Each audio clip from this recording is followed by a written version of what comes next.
सुभाष जयराम भोगरे उर्फ बाला माझं नाव आहे। रात्री 11:15 आम्ही गरबा संपवला। गरबाला संपवल्यानंतर सोहम पवार आला तिथं।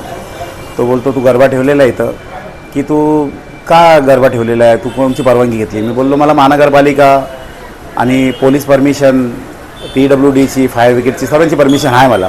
तो बोलतो नाही ती नाही, माझी परमिशन का नाही घेतली की मी पहिले गेल्या वर्षी पोस्ट ऑफिसला एकाने परमिशन नाही घेतली होती, त्याला मी तलवार मारली, आता तू डायरेक्ट गोळी घालणार आहे असं बोलून मी त्याला बोललो की बाबा एक 8 दिवसचा कार्यक्रम झाले आहे, तो एक काम कर, तू उद्याचा दिवस पण जाऊ दे, परवा दिवशी मी देवी घेऊन जाऊन विसर्जन करून घ्या। बोलतो नाही आजची आज व्हायला पाहिजे आणि उद्यापासून गरबा चालायला पाहिजे नाही।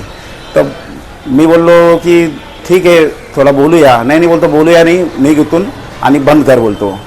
तर मी त्याला बोललो की नाही एक दिवस थांब, तर ते वाद झाले आणि मला बोलतो डायरेक्ट गोळी घाललं, त्यांनी पिस्टल काढली आणि माझी छातीवर टाकली। तर हा माझा भाऊ होता, त्यांनी डायरेक्ट बोलला की त्याला कशाला मारतोय, तर माझ्या भाऊनी थोडं मला वाचून घेतलं। तर मग पूर्ण पब्लिक गोळा झाली तिथं। गोळा झाल्यानंतर लोकांनी थोडं वावा केली तर तो बाहेर निघून गेला। मग त्यांनी हवेमध्ये 2 फायरिंग केली त्यांनी।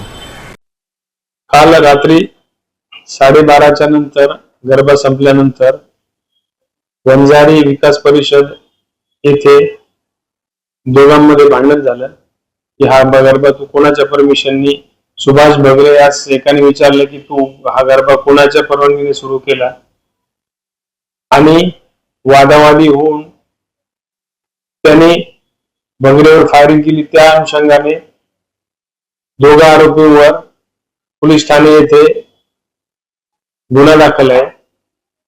त्यात एक आरोपी ताब्यात घेतलेला आहे आणि एक आरोपीचा शोध सुरू आहे, तपास चालू आहे। आरोपीवर याच्या अगोदर 7 गुन्हे दाखल आहेत।